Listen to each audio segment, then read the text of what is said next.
Hey everyone, thanks for joining us here on Reluctant Preppers. Asking for your help tonight because even though we have record numbers of subscribers here on Reluctant Preppers trying to spread the word about preparedness and self-reliance and awareness, we've been receiving reduced revenue from our YouTube videos being marked as advertiser unfriendly and having to curtail the content and the descriptions and the topics and the guests that we can introduce. So with your help, we can overcome that and break free of that restriction. If you go to patreon.com/reluctantpreppers, you can make any amount of small or modest or larger monthly donation to help support our mission. We've established goals there to help bring you even more content with the different levels that we can achieve together. Thanks, folks. Check it out, patreon.com/reluctantpreppers. And now, on to our main event. As a responsible person with growing concerns for your privacy and personal liberty, you want to know where we're headed and what you can do about it. We ask the experts what you need to do to take prudent and responsible action to safeguard your family's wealth and well-being, and what basic first steps will help you to be aware and prepared. ReluctantPreppers.com.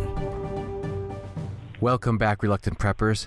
We're quite pleased to be able to have a returning guest tonight, J. Wayne Fears, a outdoorsman, an author, an expert on wildlife management. J. Wayne Fears has an extensive career over many decades, starting from Eagle Scout to Army National Guard to U.S. Army, getting a master's in wildlife management. And in his graduate work, he's an author of over 6,200 magazine articles and published 33 books. Popular outdoor TV program host, frequent speaker at outdoor events, working on 3 books currently. He's here with us again here on Reluctant Preppers. J. Wayne Fears, thank you for joining us on Reluctant Preppers. Always my pleasure. We were hoping you could circle back with us and talk a little bit about cooking off-grid when people look forward to potential emergency situations when for any reason their normal facilities might not be available and yet they need to feed their family. They would be very interested in knowing what kinds of special preparations and precautionary arrangements a person ought to be able to make and what to look for and watch out for when planning on cooking off-grid. So if we could delve into that topic, you are an expert at this. You just mentioned you've been hard to get on our program for the past couple of quarters, actually, because you've been off doing this, promoting your recent book tour about Dutch oven cooking and for Lodge Dutch ovens. And if you could just bring us up to date on what it takes to look forward to cooking off-grid and what are the main considerations that people should think about in preparing for that. Well, first of all, short term, and we're just speaking here of being without public utilities for a few days, people can generally get by with the patio grill or the camp stove or maybe a backpack stove or whatever they might have, because basically there you're just cooking food that is in your freezer that is thawing out. You want to cook that as it thaws.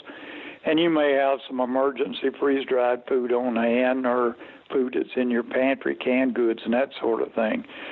So when we're talking about short-term survival, it's really not that many skills, and it's not really a hard task. But when we get into long-term... Well, can I hold you up one moment there? I think you passed over a very key point when you mentioned about cooking thawed food. It made me think about a time when we had a power outage, about a day power outage here, and we store a lot of prepared meals and meats in our freezer, and we thought, oh my gosh, it's going to be a total loss. So are you talking about when people have a power outage that's going to mean they're going to lose the frozenness of their frozen foods, and as that food starts to thaw, you don't have to throw it out, you can cook it as it thaws? Yeah, and that's, most people in today's world here in the United States that got a lot of food, and most people have the lower part or one half of their refrigerator is a freezer, and then they probably in the garage got another freezer. So you got a lot of food there that's beginning to gradually thaw out, and that's a great food source. You do a lot of cooking, and after you've cooked these various items, they last longer. So for 3, 4, 5 days, you got a pretty good supply right there. And generally that can be cooked, like I said, on a gas grill, your patio grill that you normally use for entertainment on weekends, or the camp stove or whatever. But where people really are not prepared is if we get into a long-term situation, which to me long-term means months. And we think about an EMP or electrical grid that's totally destroyed, or total government failure where there are no utilities whatsoever, then suddenly we wake up and we're pushed back to the 1700s, if not the 1300s. And then you're looking at a totally different situation, because soon you're not going to have the propane tanks to run the gas grills. You're not going to have any power, any natural gas, anything like that. So suddenly the people who have a functional fireplace in their home, or have a wood-burning stove, or have an open fire pit in the backyard, or even if they own some of these highly efficient stick stoves and stoves of that type, where wood is the primary source, then these people can hunker down and begin, if they have, and we'll discuss more on this in a moment, if they got a good supply of wood and they really know how to use a fire and build a fire, then they're prepared to last a long time, provided they can find the food items that they need to eat. And that's one of the challenges is in order to use these longer-term options, you're not using like propane as you would with a gas grill, that sort of thing, but actual building wood fires. So what about, we've had Brad Harris from Full Spectrum Survival on here. He's talking about the dilemma that the time when you really need a fire is the time when it's the hardest to light a fire. That's always the case. So can you talk to us about circumstances that are not favorable? Yeah, that's always the case. And a lot of the courses I teach just in wilderness survival, not long-term survival, the biggest problem we have to overcome and the skill we have to work the hardest on is getting people in today's world just to learn how to build a basic fire. And then let it be cold, let it be wet and wind blowing, and it becomes more difficult, and you got to learn a few more tricks, a few more skills. So knowing how to build a fire under all circumstances is something you've got to practice beforehand and have the skills mastered before we have an EMP or before the electrical grid goes completely out or whatever the case might be. And unfortunately, many people in today's world can't, they have all the trouble in the world starting a fire under ideal conditions. And for people who really are open to the idea of, okay, I would like to learn how to do that, and they're willing to put in a little bit of time to practice that, where are some good sources of information to guide them and how to get started? Well, first thing that I always would recommend them do is buy my book, The Art of Building a Fire, which is available on Amazon.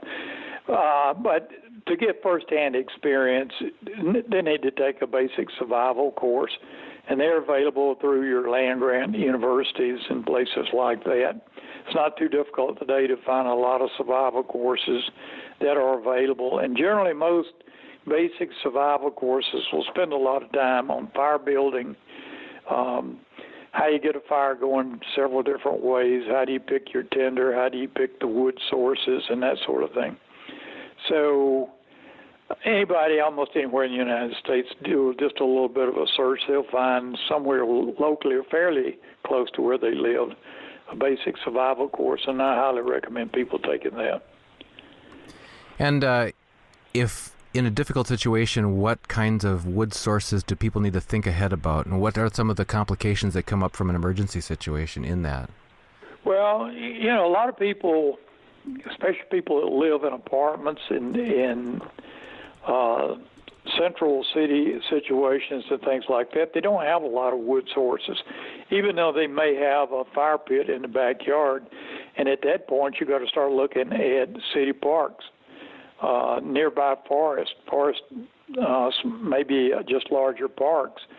But wood can be an extremely serious situation when it's long-term survival. You look at third world countries, and one of the first things they run out of in so many of those countries is wood that they can use to keep their fires going. to cook, to boil water, and to just basically survive. So people need to think ahead of time. Yeah, I've got a wood-burning fireplace, but I pay a guy $150 a year to bring me a little bit of wood. What happens when that guy's not around? His truck doesn't run. Where's your nearest wood source? And that's something that needs to be planned long before we have an emergency. As I said, wood can disappear quickly, and the longer the disaster lasts, the further and further you got to go out of where most people live to find wood. Those of us who live in rural areas, we all, or try to all, have wood lots, and there you've got several years' supply of wood. And in terms of ways of getting the initial ignition started, of starting the wood on fire, what are options that people should consider in that area? The best thing there, of course, is the old-fashioned wooden, some people call them kitchen strike-anywhere matches, and they're getting to be harder and harder to find.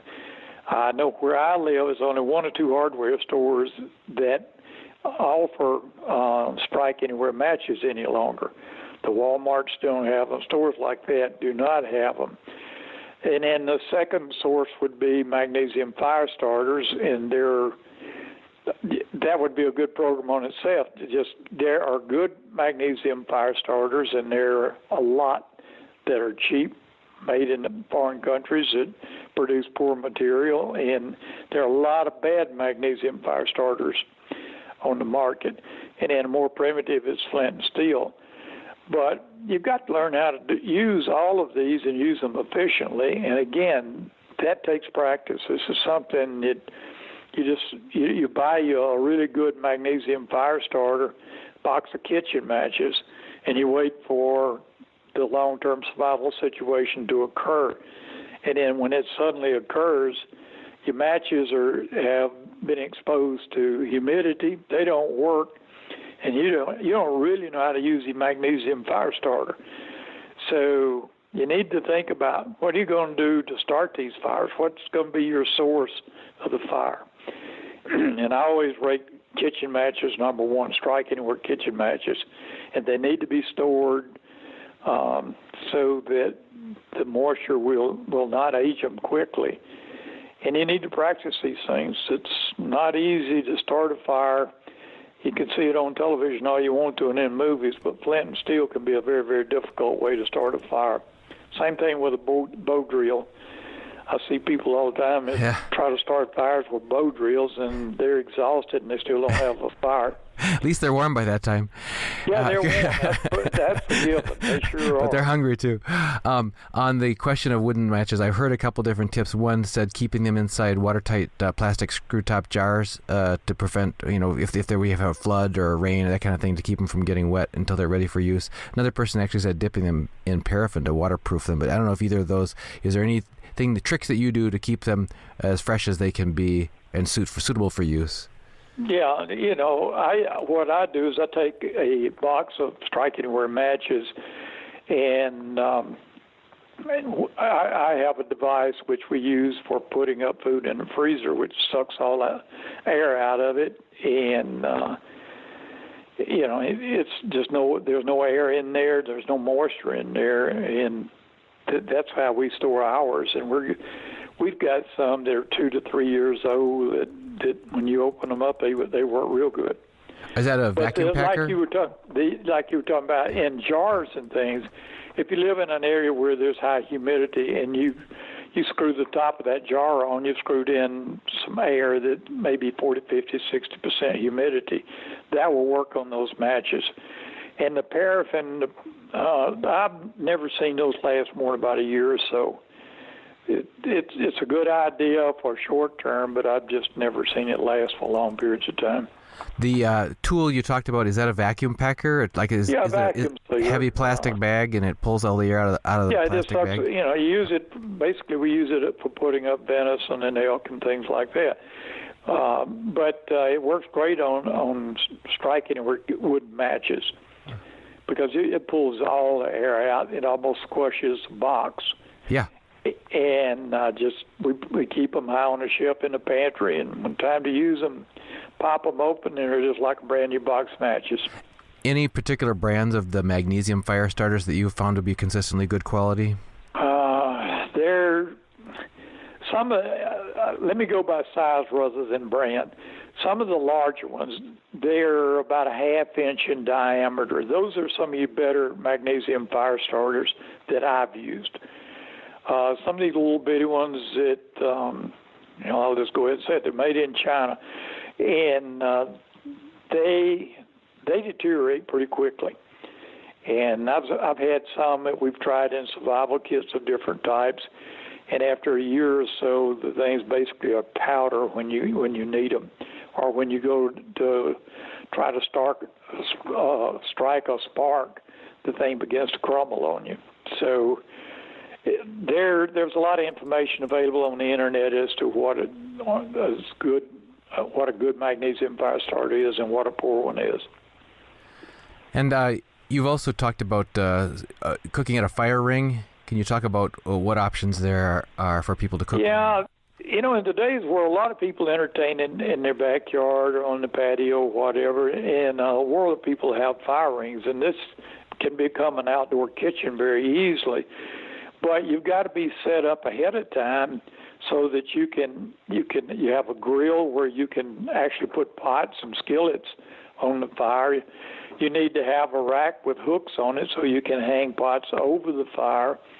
And you need to have utensils to work this fire. You need to have a shovel. You need to have a poker. You need to have lid lifters where you won't burn your hands every time you try to lift a lid of a cast iron pot. So the people who have fire rings in the yard, I commend them for having them, and they make a great outdoor kitchen. That was the only kitchen basically people had, either that or the fireplace, up until the early 1800s when we first started coming up with some sheep, steel, and cast iron stoves. So all we're doing is just going back to what we did in the 1700s. But you do have to have all the implements it takes to make this fire ring work. And so many people, friends that I've got, they've got great fire rings in the yard, but they have none of the tools that would set it up real quick to be an outdoor kitchen. How about the vessels themselves? I mean, you just got back from your Dutch oven cooking book tour. Can you talk to us a little bit about why Dutch oven cooking? What are the advantages and what are the considerations to keep in mind? I think, to me, Dutch oven cooking is probably the single best way to go with long-term survival.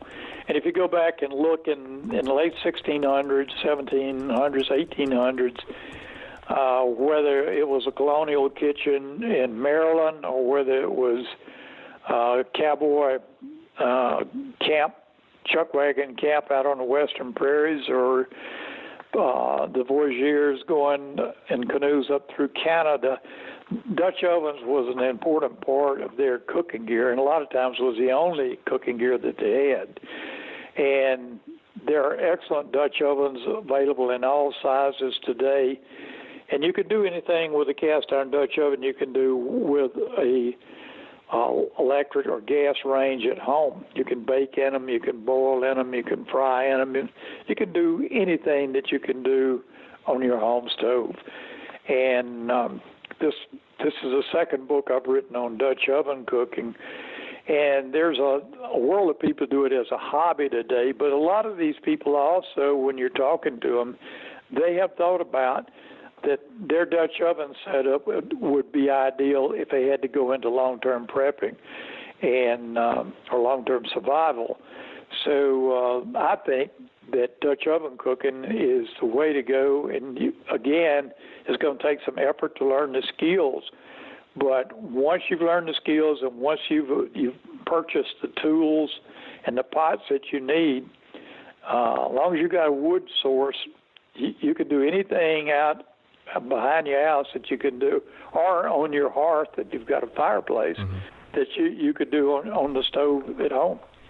And the other thing about Dutch oven, I mean, they're so rugged, just as are like cast iron skillets, that sort of thing. It's going to last forever, basically. I mean, my mom passed away in her late 80s, and she handed down cast iron cookware that our son's getting married later this week, and he's going to be using that. So starting off a new household. It looks just as good as it did ever. Well, a large manufacturing company who I do a lot of work with on Dutch ovens and outdoor cooking, they cannot produce cast iron skillets right now as fast as the market is purchasing them.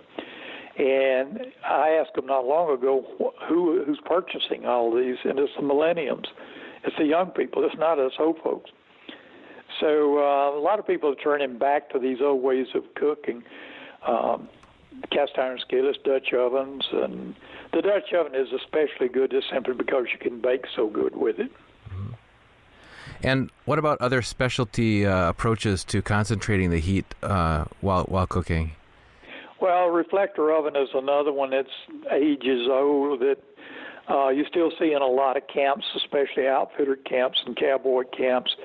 And you can bake in a Reflector oven, and that's just simply a sheet metal oven, which is kind of wedge shaped with a shelf in the center of it, and you put it up close to a campfire or a fire ring, and anything that you want to bake is pretty easy to bake in it. And the learning curve on it is pretty gradual. It doesn't take very long to learn how to use a Dutch oven correctly.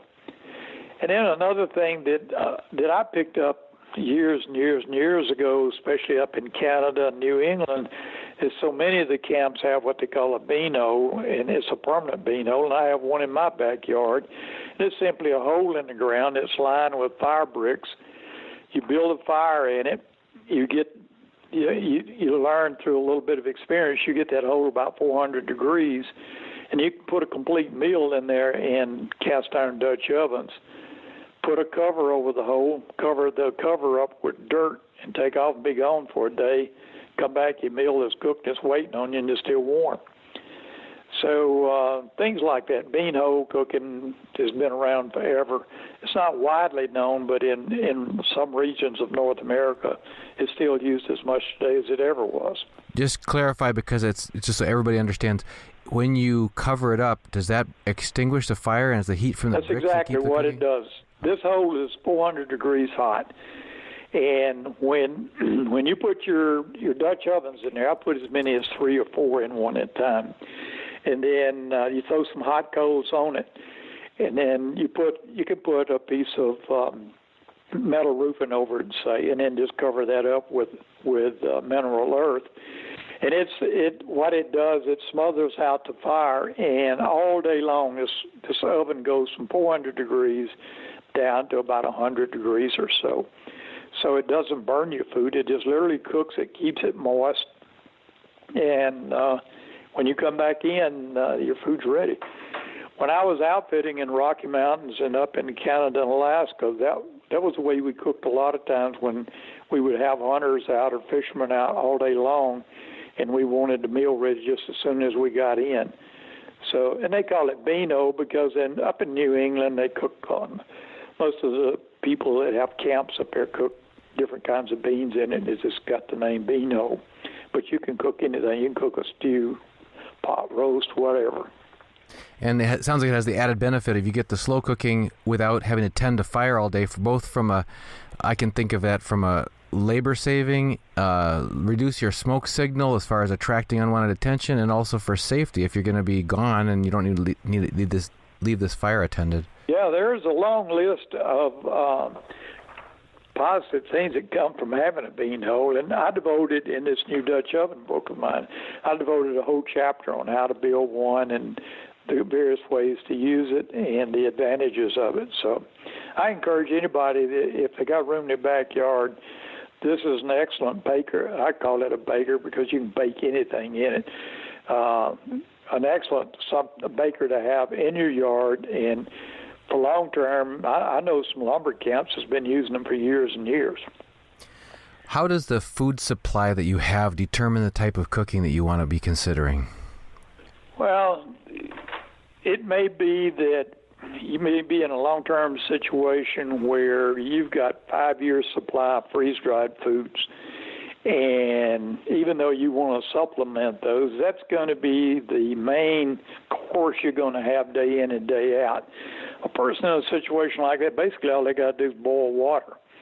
And so they may not have to go to as much elaborate detail to have a bean hole or to learn hearth cooking skills or something like that.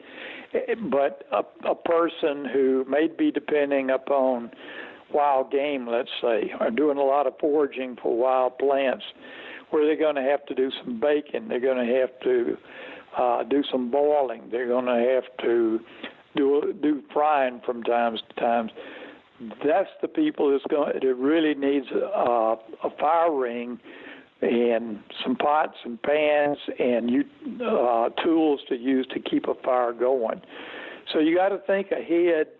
I think when you think in long-term survival, you need to think about what's going to be my food source. Where I live, am I going to be bartering with local farmers? Or am I going to be foraging primarily for edible wild plants? Or am I going to be doing basically hunting and trapping and living off of game? And then think about how you plan on cooking whatever it is you're going to have. And that's the kind of fire that you're going to need. And there's no one answer for everybody. Everybody has to look at their regional situation and their local situation.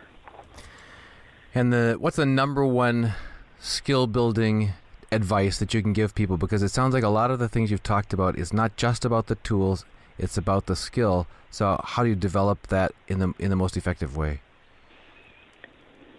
Probably the most effective way, and I'm thinking of my own, when I was trying to learn a lot of this, I grew up living like a lot of this, so I didn't have as far to go as some people. But even fairly recently, I have gone to some museums and places like that offer courses in hearth cooking. And this is cooking on the one that I liked the best was done at a museum, was done at a log cabin that was built back in the late 1700s. And they start you off showing you how to build a fire in the fireplace and using 2 or 3 different methods. And then they take from that and build you up, showing you how to use the Dutch ovens, how to use the reflector ovens, how to boil some of the food, how to bake food. And at the end of the course, you have picked up about a dozen skills that people that didn't grow up like I did, those are valuable skills, and that's the only way I know to learn it is hands-on, where you have to do it. And they got good instructors there who can guide you through the process, because some of this is not that easy, especially for people who've never had to live that way. And after that initial training, it sounds like repeated practice is going to be a way to benefit. And that's the thing I can't emphasize enough. Yeah, you need, whether it's fire building, whether it's cooking in Dutch ovens or reflector ovens, or in a bean hole, or in a cast iron skillet, in a fireplace, or on a wood burning stove. Until you master these skills, you can't get enough practice. And waiting until a bad situation occurs is the wrong thing to do. Make it a fun part of your family's activities now, and periodically try these different things. And yeah, you're going to make some mistakes, but as you go down the road with practice, you will overcome the mistakes, and you'll see that these primitive methods of cooking can be just as good as what you do in your modern kitchen today. So practice, practice, practice. That would be the most important thing I think anybody could do.